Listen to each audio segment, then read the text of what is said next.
ಬಿಟ್ಟು ತೆಕ್ಕೆಗಾದಿಯ ಬಿಟ್ಟು ಇನ್ನೊಂದು ಭಾಳ ಡೇಂಜರ್ ಹೇಳ್ಯಾನ ರೊಕ್ಕದ ತೀಜಿರಿ ಕೀಲಿ ಕೈಯನ್ನೇ ಬಿಟ್ಟು ಎಲ್ಲ ಬಿಡುತ್ತಾ ನೀವು ಅದನ್ನು ಬಿಡಂಗಿಲ್ಲ.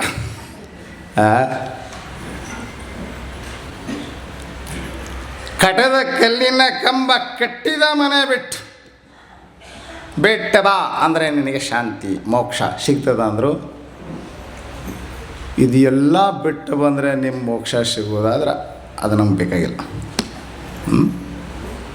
ಮತ್ತೊಬ್ರು ಹೇಳಿದರು, ಭಾಳ ಚಂದ ಹೇಳ್ತಾನೆ ಒಬ್ಬ ಶರಣ, ಹೆಣ್ಣ ಬಿಡು, ಹೊನ್ನ ಬಿಡು, ಮಣ್ಣ ಬಿಡು, ಅದನ್ನ ಬಿಡು, ಇದನ್ನ ಬಿಡು, ಏನೇನ ಬಿಡ ಹೇಳುವರಯ್ಯ ಈ ಬೆನ್ನ ಬಿಡದ ಬೈರಾಗಿಗಳು. ಇದೆಲ್ಲ ಬಿಡು ಎನ್ನುವುದರ ಬದಲು ಪ್ರಾಣ ಬಿಡು ಎನ್ನಬಾರದೆ. ಸ್ವತಂತ್ರ ವೀರ ಸಿದ್ದೇಶ್ವರ ನಿನ್ನಡಿಯ ಹಿಡಿದಿರೆ ಇದಾವುದು ಬಿಡಬೇಕಿಲ್ಲವಯ್ಯ. ಇದು ಮಾತು ಭಾಳ ಚಂದ ಅನಿಸೋದಲ್ರಿ. ಅದಕ್ಕೆ ಇವತ್ತು ಅಲ್ಲಿ ನೋಡಿ, ಸ್ವತಂತ್ರ ವೀರ ಸಿದ್ದೇಶ್ವರ ನಿನ್ನಡಿಯ ಹಿಡಿದಿರೆ ಅಂದ್ರಲ್ಲ, ಅದನ್ನೇ ಇಲ್ಲಿ ನಿಜಗುಣಗಳು ಹಾರ ನಡಿಬಿಡಿ ಅಂದರು. ಆದರೆ ಇದು ಜೀವ ಸಂಬೋಧನಾ ಸ್ಥಳ, ಬಿಡಬೇಕಾಗ್ತದೆ. ಏನು ಬಿಡಬೇಕು? ಮೋಹ ಬಿಡು ಅಂದರು. ಮೋಹ ಬಿಡು. ಪ್ರಪಂಚದ ವಸ್ತುಗಳ ಮೇಲಿರುವಂಥ ಅತಿಯಾದ ಆಸಕ್ತಿ. ಮನಿ ನಮಗೆ ಭಾಳ ತೊಂದರೆ ಕೊಡೋದಿಲ್ಲ, ಮನಿ ಮೇಲಿನ ಆಸಕ್ತಿ. ಮಡದಿ ಪ್ರತಿಬಂಧಕ ಅಲ್ಲ, ಅತಿಯಾದ ರಾಗ ಆಸಕ್ತಿ ತೊಂದರೆ ಕೊಡ್ತದೆ. ಅಟ್ಯಾಚ್ಮೆಂಟ್ ಅಂತೀವಿ ನಾವು ಇಂಗ್ಲೀಷ್ನೊಳಗೆ, attachment. All misery come from only by attachment. Attachment ಅಂದ್ರೆ ಗೊತ್ತಾಗ್ತಾರ, ಭಾಳ ಹಚ್ಕೊಂಡಿವಿ ನಂದು ನಂದು ನಂದು.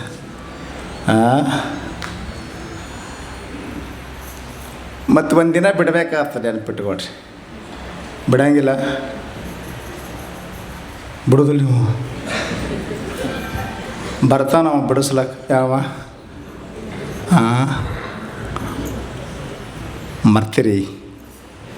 ಎಣ್ಣ ನಿನ್ನ ಕರೆಯಲಾಕ ಯಮದೂತರು ಬರ್ತಾರಂತ, ತಂಗಿ ನಿನ್ನ ಕರೆಯಲಾಕ.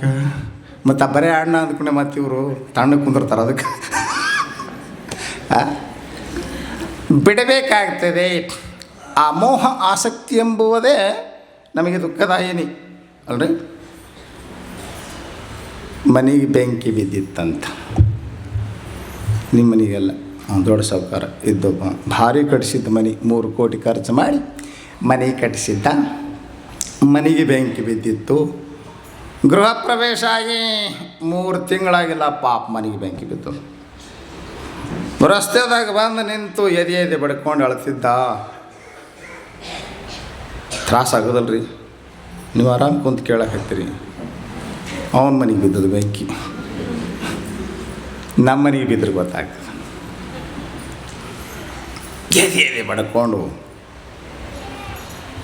ನನ್ನ ಬದುಕೆಲ್ಲ ಸತ್ಯನಾಶ ಆಯ್ತು ಅಂತ ಒಂದೇ ಸವನೆ ಅಳ್ತಿದ್ದ. ಸಣ್ಣ ಮಗ ಬಂದು ಹೇಳ್ದ, ಡ್ಯಾಡಿ ಡೋಂಟ್ ವರಿ ಅಂದಂತ. ಪಪ್ಪ ಏನು ಚಿಂತೆ ಮಾಡಬೇಡ್ರಿ, ಅಣ್ಣ ಮನೆ ಮಾರ್ಯಾನ ಅಂದಂತ. ಹಿಂಗ ಕೈ ಕಟ್ಕೊಂಡು ನೋಡ್ಕೊತ ನಿಂತ. ಅದೇ ಮನೆ, ಅದೇ ಬೆಂಕಿ. ಏನಾಯಿತು? ಏನಾಗಿದೆ ಹೇಳಿ? ಈ ವ್ಯತ್ಯಾಸ ಏನಾಗಿದೆ? ಬೆಂಕಿ ಈಗ ಸುಡ್ತಾ ಇಲ್ಲೇನ? ಈಗ ಸುಡ್ತಾನೇ ಇದೆ. ಅದೇ ಮನೆ ಏಕ್ದಮ್ ರಿಲ್ಯಾಕ್ಸ್, ಏಕ್ದಮ್ ಆರಾಮ್ ನಿಂತಾನೆ. ಏನಾಗ್ಯದ? ಏನೇನು ವ್ಯತ್ಯಾಸ ಆಗಿಲ್ಲ, ಒಳಗೆ ಜರ ಬದಲಾಗ್ಯದ. ಏನು ಬದಲಾಗ್ಯದ? ಹೋಗಲಿ ಬಿಡಿ, ಇದು ನಂದಲ್ಲ. ನಿಮಗೂ ಆರಾಮ್ ಕೈ ಕಟ್ಕೊಂಡು ನಿಂದ್ರಲಾಗ ಬರ್ತದೆ. ಹೋಗಲಿ ಬಿಡು, ನಂದಲ್ಲ ಅಂತೀರಿ. ಭಾಳ ಹೈರಾಣ ಐತಿ. ಅಳ್ಕೊಂತ ನಿಂತಿದ್ದ, ಅಳು ಮನುಷ್ಯ ಕೈ ಕಟ್ಕೊಂಡು ನಿಂತಿದ್ದ. ಹಿರಿಮಗ ಓಡಿ ಬಂದ. ಪಾಪ ಆರಿಸು ಪ್ರಯತ್ನ ಮಾಡೋದು ಬಿಟ್ಟು ಮನೆಗೆ ಬೆಂಕಿ ಹತ್ತದ ಕೈ ಕಟ್ಕೊಂಡು ನೋಡ್ಕೊತ ನಿಂತೀರಿ. ಇಬ್ಬರು ಕೂಡಿ ಆರಿಸು ಪ್ರಯತ್ನ ಮಾಡಬೇಕಿಲ್ಲ ಅಂದ್ರೆ, ಅಲ್ಲೋ ತಮ್ಮ ಮಾರಿದ್ದೆ ಅಂತಲ್ಲ ಮನೆ. ಮಾರಿದ್ದೆಪ್ಪಪ್ಪ ಆದ್ರವ ದುಡ್ಡ ಕೊಟ್ಟಿಲ್ಲ, ಮನೆಗೆ ಬೆಂಕಿ ಬಿದ್ದು ಅಂತ ಕ್ಯಾನ್ಸಲ್ ಮಾಡ್ಕೊಂಡಾನ. ತಗೋ ಮತ್ತು ಹುಳಿ ಹುಣ್ಣಿಮೆ. ಅಲ್ಲ, ನಾನು ಬರೀ ತಮಾಷೆ ಮಾಡಲಿಕ್ಕೆ ಹೊಂಟಿಲ್ಲ, ನಿಮಗೆ ಸ್ವಲ್ಪ ಚಿಂತನೆ ಮಾಡಬೇಕು. ಇವನನ್ನು ಅಳಿಸುವುದು ನಗಿಸುವುದು ಯಾವುದು ಅಂತ. ಯಾವುದು? ಅಟ್ಯಾಚ್ಮೆಂಟ್, ನಾನ್ ಅಟ್ಯಾಚ್ಮೆಂಟ್ ಅಲ್ಲ. ಆದ್ದರಿಂದ ನಿಜಗುಂಡು ಹೇಳಿದರು, ಮೋಹ ನಿನ್ನ ಅಳಿಸ್ತದೆ. ಆದ್ದರಿಂದ ಮೋಹವನ್ನು ನೀಗು, ಮೋಹವನ್ನು ತ್ಯಜಿಸುವಂತ ಹೇಳುವುದೇ. ನಮಗೆ ಪ್ರಬಲವಾದಂಥ ಮೋಹ ಅಂದ್ರೆ ಏನು? ಈಷಣತ್ರಯ ಅಂತ ಹೇಳ್ತೀವಿ. ಈಷಣ ಅಂದರೆ ಆಸೆ, ಪ್ರಬಲವಾದಂಥ ಆಸೆಗೆ ಈಷಣ ಅಂತ ಕರೀತದೆ ಸಂಸ್ಕೃತ ಭಾಷೆಯಲ್ಲಿ, ಶಾಸ್ತ್ರ. ಅವು ಮೂರದವ. ಒಂದು ಹೆಣ್ಣಿನ ಬಯಕೆ, ಹೊನ್ನಿನ ಬಯಕೆ, ಮಣ್ಣಿನ ಬಯಕೆ. ಮೂರನ್ನು ಹೇಳಾರಲ್ಲಿ ಭಾಳ ಚಂದ ಹೇಳಿದ್ದಾರೆ. ಸುತನ ಸೊಗಸು ಮಿಗಿಲೆನ್ನದೇ ಆ ಪದ್ಯದಿಂದ ಪುತ್ರೇಷಣವನ್ನು ನಿರಾಕರಣೆ ಮಾಡಿದ್ದಾರೆ.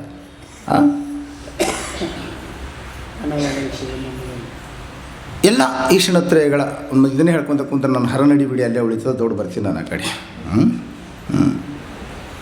ಮೋಹವನ್ನು ನೀಗು ಅನ್ನೋದನ್ನು ಆರೋಢ ಜ್ಯೋತಿ ಶಿವಪುತ್ರಪ್ಪನವರು ಒಂದು ಮಾತನ್ನ ಹೇಳಿರುವ ಒಂದು ಮಾತು, ಒಂದೇ ಒಂದು ಪದ, ಸಣ್ಣ ಪದ. ಏನು ಶಬ್ದ? ಬಿಡು, ಮೋಹವನ್ನು ಬಿಡು, ನಡಿ. ಮತ್ತು ಎದ್ದು ನಡೆದ್ರೆ ನಡಿ ಅಂದ್ಕೊಳ್ಳಿ. ನಡಿ ಅಂದರೆ ಏನು? ನೀತಿಯಿಂದ ನಡಿ ಅಂತ ಹೇಳಿದರು. ನೀತಿಯಿಂದ ನಡಿಬೇಕು ಮನುಷ್ಯ. ನೀತಿ ನಿಯಮಗಳಿರುವುದು ಮನುಷ್ಯನಿಗೆ, ಪ್ರಾಣಿಗಳಿಗೆಲ್ಲ. ಈ ಹುಬ್ಬಳ್ಳಿ ಕ್ರಾಸಿನೊಳಗೆ ಟ್ರಾಫಿಕ್ ಪೊಲೀಸ್ ನಿಂತಿರ್ತಾನೆ. ಅವ ಹೋಗಂದ್ರೆ ಹೋಗ್ಬೇಕು, ಬೇಡ ಅಂದ್ರೆ ನಿಂದಿರ್ಬೇಕಲ್ಲಿ ನೀವು. ಗ್ರೀನ್ ಲೈಟ್ ಬಿದ್ದರೆ ಹೋಗ್ಬೇಕು, ರೆಡ್ ಲೈಟ್ ಬಿದ್ದರೆ ನಿಂದಿರ್ಬೇಕು. ಟ್ರಾಫಿಕ್ ಪೊಲೀಸ್ ಕೈ ಮಾಡ್ಯಾನ, ರೆಡ್ ಲೈಟ್ ಬಿದ್ದದ, ಆದ್ರೂ ಒಂದು ಕ್ವಾಣ, ಒಂದು ಎಮ್ಮೆ ಹೊಂಟಿತ್ತಪ್ಪ, ಅದು ನಿಂದ್ರಂಗಿಲ್ಲ. ಎಮ್ಮೆಗೆ ನಿಂದಿರ್ತದ್ರಿ, ಎಮ್ಮೆಲೆ ನಿಂದಿರ್ತಾನೆ. ಎಮ್ಮೆ ನಿಂದ್ರಂಗಿಲ್ಲ. ಎಮ್ಮೆ ಹೋಯ್ತು, ಟ್ರಾಫಿಕ್ ಪೊಲೀಸು ಫೈನ್ ಹಾಕ್ತಾನೆ, ಶಿಕ್ಷೆ ವಿಧಿಸ್ತಾನೆ. ಏನಂತಾನೆ? ಹೋಲಿ ಬಿಡೋದಾನ ಆಯ್ತು. ನೀತಿ ನಿಯಮ ಅದಕ್ಕೆ ಲೆಕ್ಕಕ್ಕಿಲ್ಲ. ಹಾಗೆ ಮಹಾತ್ಮರಂತರ ನೀತಿ ನಿಯಮವನ್ನು ಅನುಸರಿಸದೆ ಹೋದರೆ ಇದು ಜನ ಅಲ್ಲ, ಹೋಗಲಿ ಬಿಡು ದನ ಅಂತಾರೆ. ಅದಕ್ಕೆ ನೀತಿ ಕ್ರಿಯೆ ಆಚರಿಸೋ ಸ್ಥಳದಲ್ಲಿ ಏನು ಹೇಳಿದರು? ನೀತಿಯಿಂದ ನಡಿ ಅಂತ ಹೇಳಿದರು. ಅದನ್ನೇ ಅಪ್ಪನವರು ಪಡಿ, ಬಿಡು, ನಡಿ. ನಾಲ್ಕನೇದ್ದು ಯೋಗ ಪ್ರತಿಪಾದನಾ ಸ್ಥಳ. ಅದನ್ನೊಂದು ಮಾತನ್ನ ಹೇಳಿದ್ರು, ಏನಂತ? ಮಾಡು. ಯೋಗ ಮಾಡಬೇಕು, ಮಾತಾಡೋದಲ್ಲದು, ಮಾಡಬೇಕು.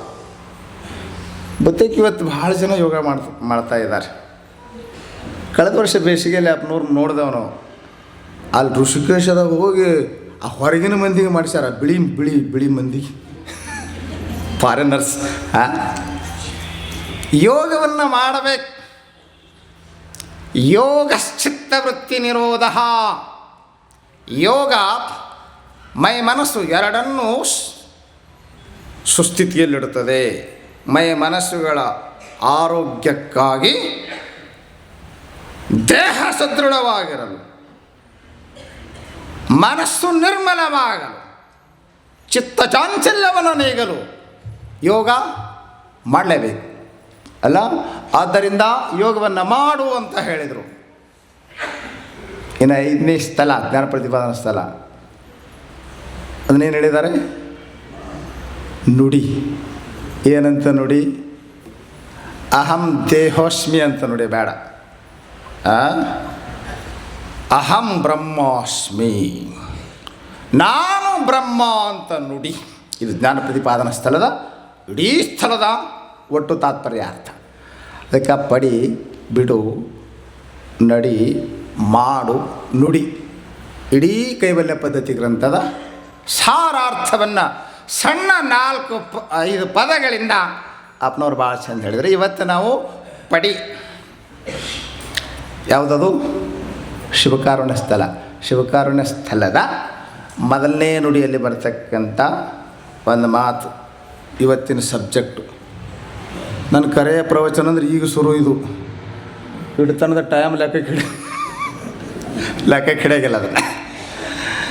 ಏನೈತ್ರಿ ಅದು? ಹರ ನಡಿ ವಿಡಿ. ಹರನ ಪರಮಾತ್ಮನ ಅಡಿ ಪಾದವನ್ನು ಹಿಡ್ಕೊಂಡು ಕುಂದ್ರದು ಗ್ರಹಿಸು. ಶಬ್ದಶಃ ಅರ್ಥ ಐತೆ. ಅದರ ಒಟ್ಟು ತಾತ್ಪರ್ಯ ಏನಪ್ಪ, ಅದರ ಅಭಿಪ್ರಾಯ ಏನು? ಆ ಮಾತಿನ ಅಭಿಪ್ರಾಯ ಅಂತಂದರೆ, ಹೇ ಜೀವನೇ, ಪರಮಾತ್ಮನ ಭಕ್ತಿಯನ್ನು ಮಾಡು. ಹರ ನಡಿ ಬಿಡಿ ಅಂತಂದ್ರೆ ಏನು ರೀ? ಯಾರ್ಯಾರ್ದೋ ಪಾದ ಹಿಡ್ದು ಏನನ್ನೋ ಯಾರನ್ನೋ ಇಲ್ಲಿವರೆಗೆ ಆಶ್ರಯಿಸಿದಿ, ಇದೊಂದು ಸಲ ದೇವನನ್ನು ಆಶ್ರಯಿಸು. ನಾವು ಪೈಸಾ ಪುತ್ರ ಪದವಿ ಎಲ್ಲವನ್ನೂ ಆಶ್ರಯಿಸಿದ್ದೇವೆ. ನಿಜವಾದ ಆಶ್ರಯ ಸ್ಥಾನಗಳಿವಲ್ಲ. ನಮಗೆ ನಿಜವಾದಂಥ ಪರಮಾಶ್ರಯ ಅಂದರೆ ಪರಶಿವ. ನೆನಪಿಟ್ಕೋಬೇಕು. ಪರಮಾತ್ಮನನ್ನು ಆಶ್ರಯಿಸು. ಪರಮಾತ್ಮನ ಭಕ್ತಿಯನ್ನು ಮಾಡು. ಬದುಕು ಸಾರ್ಥಕವಾಗುವುದು ಭಗವದ್ಭಕ್ತಿಯಿಂದ ಅಲ್ವಾ? ಇದೊಂದು ಸಲ ಪರಮಾತ್ಮನ ಪಾದ ಹಿಡಿ. ಯಾರ್ಯಾರ್ದೋ ಪಾದ ಹಿಡ್ದಿದೆ. ನಮ್ಮನ್ನು ಎಲ್ಲೋ ಒಂದು ಸವಾದ ನೋಡಿದೆ. ಇವು ಗುರುಗಳಿಗೆ ಎಲ್ಲ ಶಿಷ್ಯರು ಭಕ್ತರು ಬಂದು ಪಾದ ಹಿಡಿದು ನಮಸ್ಕಾರ ಮಾಡೋದು ನೋಡಿದ್ದೆ ನಾನು. ಆದರೆ ಈ ಪೊಲಿಟಿಷಿಯನ್ಸ್ಗಳ ಪಾದ ಹಿಡಿಯೋದು ಮೊನ್ನೆ ನೋಡಿದೆ. ಅವ್ನು ಹಿಡ್ದವ ಪಾದ ಬಿಡವಲ್ಲ ಎಲ್ಲೆಲ್ಲಿ ಇಂಥ ಹಾರ ತಂದು ಹಾಕ್ಯಾನ. ಯಾರ್ಯಾರ್ದ ಪಾದ ಹಿಡ್ದಿಯಪ್ಪ.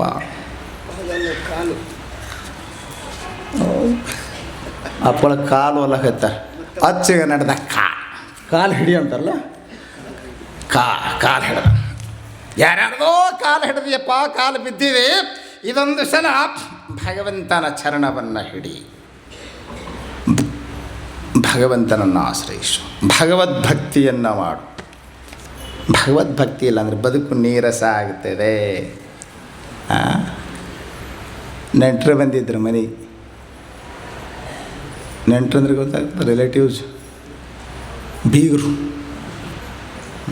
ಇಷ್ಟು ಚಲೋ ಶಬ್ದ ಐತೆ ನೋಡಿ, ಬೀಗ. ಇನ್ನೊಂದು ಬೀಗ ಅಂದರೆ ಅದಕ್ಕೂ ಬೀಗನೇ ಅಂತಾರೆ. ಚಲೋತ್ನೇ ಹಾಕ್ಕೊಂಡು ಬಂದಿರಲ್ಲ, 3 ದಿವಸ ಬಿಟ್ಟು ಬಂದಿರಿ. ಮತ್ತು ನನ್ನ ಪ್ರವಚನ ಕೇಳಂಗಿಲ್ಲ, ಆ ಕಡೆ ಹೋಗ್ತದೆ ಮನಸ್ಸು. ನೆಂಟರು ಬಂದಿದ್ರು, ರಾತ್ರಿ ಟೈಮಿಗೆ ಬಂದಿದ್ರು.